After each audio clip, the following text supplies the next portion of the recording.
continuidade, né, aos nossos conteúdos que a gente começou a ver na aula passada, onde a gente vai relembrar, né, o conceito de divisor de zero.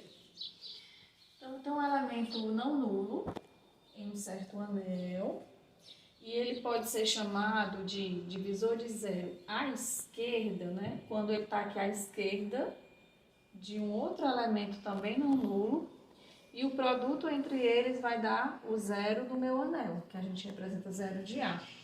Então, se existir esse elemento Azinho dentro do anel, que ele está multiplicando à esquerda de um outro elemento também não nulo, cujo produto vai dar o zero, eu digo que esse elemento ele é um divisor de zero à esquerda. Analogamente, se esse meu elementozinho A estiver multiplicando um outro elemento também não nulo à direita, cujo esse produto vai dar zero, que é o zero do anel, então eu digo que esse meu A ele é um divisor de zero à direita. E aí tem os casos de ter elemento, né, de ter um certo elemento que ele tanto pode ser divisor de zero à esquerda como divisor de zero à direita ao mesmo tempo.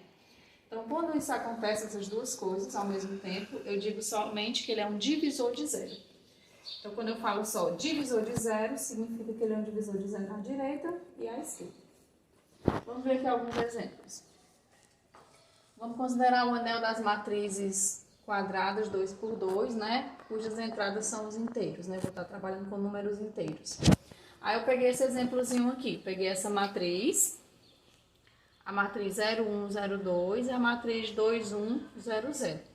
Essas duas matrizes, elas são não nulas, né? Tanto essa matriz quanto essa são matrizes não nulas. Só que quando eu efetuo o produto dessas duas matrizes, resulta numa matriz nula, ou seja, resulta no zero do meu anel. O meu anel A aqui nesse caso é o conjunto das matrizes, né, 2 por 2 com entrada nos inteiros, né? Então esse meu anel A seria esse conjunto aqui das matrizes. E o zero desse conjunto, né, o elemento neutro da soma, é exatamente a matriz nula. Então, o que é que eu posso falar sobre essas duas matrizes, esses dois elementos desse anel? Eu posso dizer que isso aqui é um divisor de zero à esquerda. Por quê? Porque ele está à esquerda de um outro elemento não nulo, cujo produto dele está dando o meu zero do anel. E eu posso dizer que essa matriz aqui, da direita, é um divisor de zero à direita. Porque ele está à direita de alguém que também é não nulo, né? Está à direita desse cara, cujo produto está dando zero. Nenhum dos dois são zeros, mas o produto está dando zero do anel. Aí um outro exemplo, em Z6, né? Que é o conjunto das classes residuais módulo 6, ou seja, formado de 0 barra até 5 barra, né? 0 barra, 1 barra, 2 barra, 3 barra, 4 barra, 5 barra. Então, o que é que significa essas barras, né? O que é que significa essas classes? A classe 0 barra é quem? É todos os inteiros, cujo resto da divisão por 6, né? O resto é zero. Quem é 1 barra? São todos os inteiros que na divisão por 6 deixa o resto 1. Quem é o 2 barra? É todos os inteiros que na divisão por 6 deixa o resto 2. E assim sucessivamente. Então, se eu multiplicar, né, com a multiplicação de classes, se eu multiplicar 2 barra vezes 3 barra, dá o 6 barra. Na verdade, o 6 barra é o meu 0 barra, né? Aqui, se eu multiplicar também o contrário, 3 barra vezes 2 barra, dá 0 barra. Então, olhando para essa primeira expressão, no caso, o meu 2 aqui, ele é um divisor de zero à esquerda. E olhando aqui para o 3 é um divisor de zero à direita. E aqui o contrário, né? O 3 aqui é um divisor de zero à esquerda e o 2 aqui é um divisor de zero à direita. Então, eu estou dizendo que o meu 2 barra, tanto ele é um divisor de zero à esquerda, como ele é um divisor de zero à direita. Então, eu digo simplesmente que o 2 barra, ele é um divisor de zero, porque tanto ele é à esquerda quanto à direita. E o 3 também, o 3 barra também é um divisor de zero, porque ele tanto é divisor de zero à direita como à esquerda. Então, a partir do conceito que a gente acabou de ver, né, o que é um elemento que é um divisor de zero, a gente vai ver o que é um anel sem divisor. divisor de zero, né? Quando é que eu digo que um anel é sem divisor de zero? Quando ele não tem nenhum elemento naquele anel que é um divisor de zero, ou seja, não possui. Mas tem alguma coisa mais prática para a gente identificar? Tem, você, a partir dessa igualdade, né? Se você tem um produto de dois elementos quaisquer, aqui do anel, que está dando zero do anel, né? O zero de A, que a gente chama. Se isso implicar que um desses dois elementos tem que ser zero para qualquer x e y, então eu digo que aquele anel com essa propriedade, ele é chamado um anel sem divisor de zero. Ou seja, para que eu tenha um produto de dois elementos do anel resultando no zero, um dos dois teria que ser zero. Eu não posso ter o caso, né, de ter um cara não nulo, de ter outro cara não nulo, cujo produto dá zero. Porque se eu tivesse esse caso, um desses aqui seria divisor de zero, né? Então, como eu estou dizendo que o anel não tem divisor de zero, para qualquer x e y do anel, cujo produto dá zero, isso tem que acarretar que um desses dois elementos tem que ser zero. Ou x é zero, ou y é zero. Ó, isso faz a gente lembrar, né, lá nos números reais. Quando a gente tem uma equação desse tipo, né, x vezes y igual a zero. Aí a gente já diz, então x é zero, né, ou y é zero. A gente resolve assim, né? Então, isso acontece exatamente por quê? Porque o anel dos reais, né, com a operação que a gente conhece de soma e de multiplicação, ele é um anel sem divisor de zero. É o caso também dos inteiros, dos racionais, né? São exemplos de anéis que eles são sem divisor de zero. Ou seja, se eu tiver uma equação do tipo x vezes y igual ao zero do anel, né? O elemento neutro da adição lá daquele anel, então isso vai implicar sempre que um desses dois tem que ser zero. Ou x ou y tem que ser zero.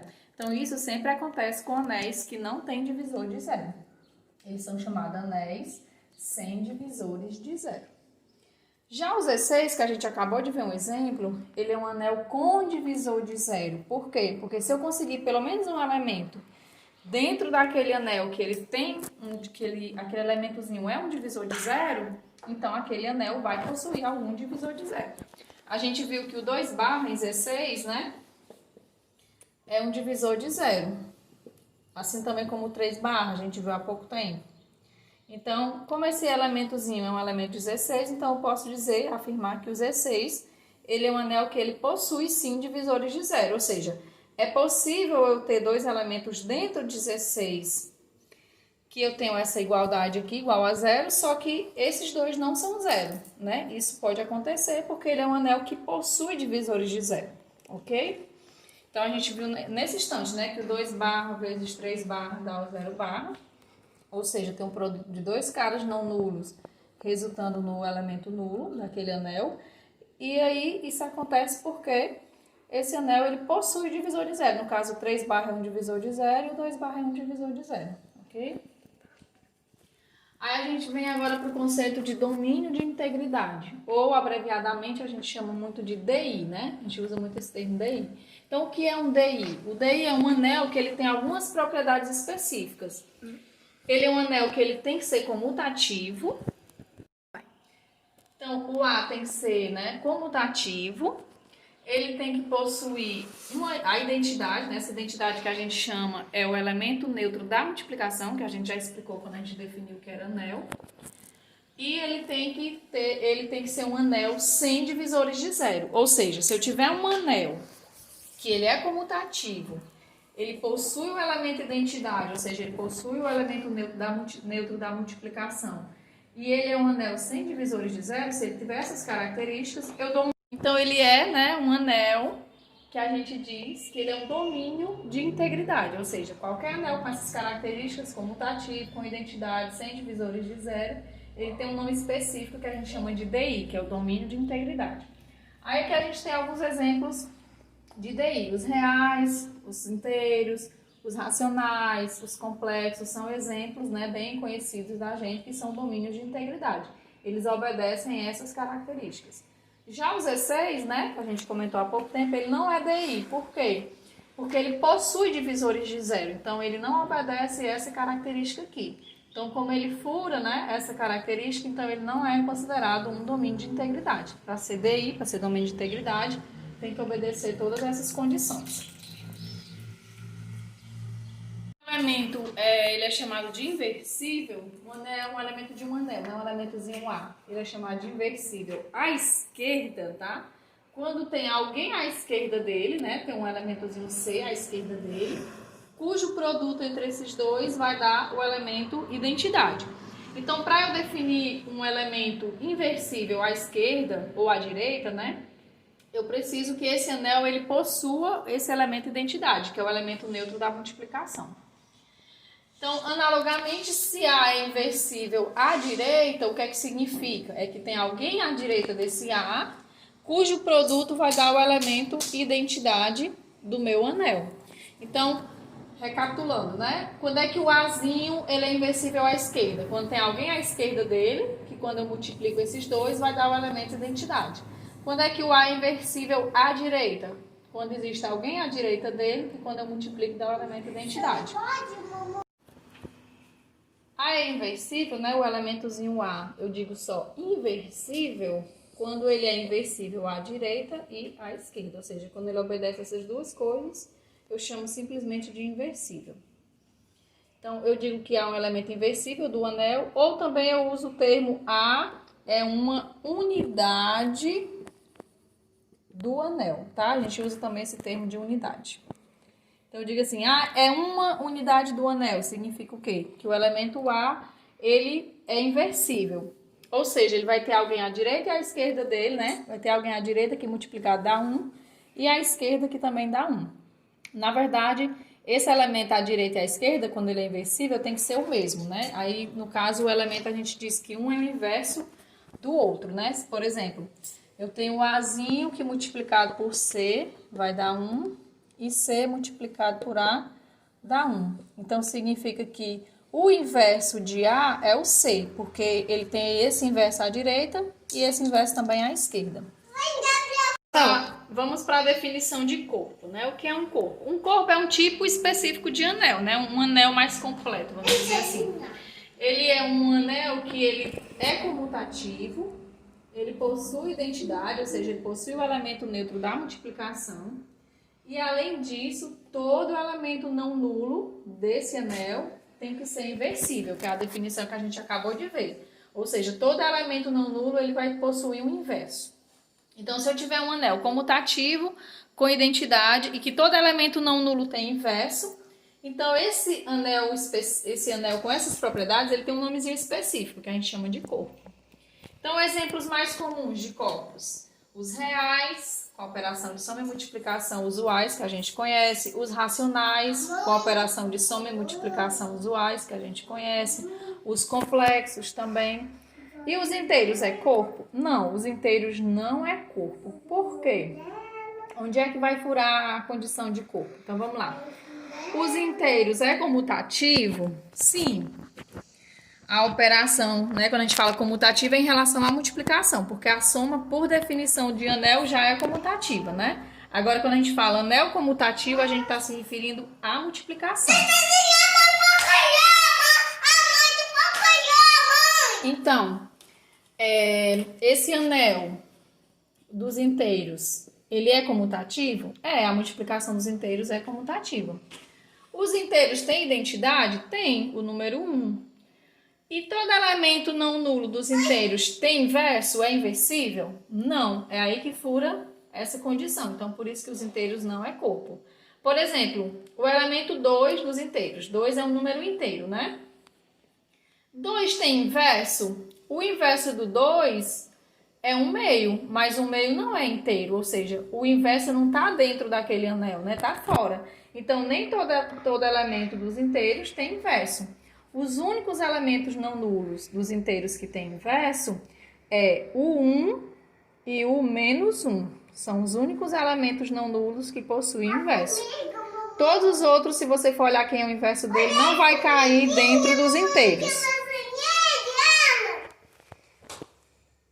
Um resumo, né, de algumas propriedades, de algumas coisas importantes relacionadas a corpo. Todo corpo é um DI, ou seja, todo corpo é um domínio de integridade. Isso a gente demonstrou em sala, vocês dêem uma revisadazinha na demonstração, que vocês já tenham anotado. Outra informação, nem todo DI é corpo. Por exemplo, o exemplo mais comum, né? Z, que é os inteiros, que a gente falou há pouco tempo. Ele é um domínio de integridade, mas Z não é corpo. Tá? Então, nem todo DI é corpo. Outra propriedade importante.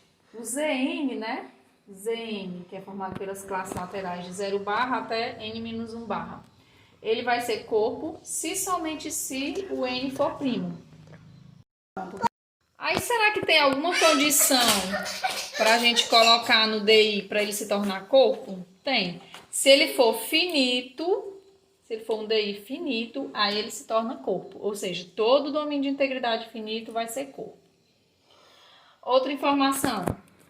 X barra, né? O elemento X barra, a classe X barra, vai ser inversível naquele Zn que a gente estiver trabalhando.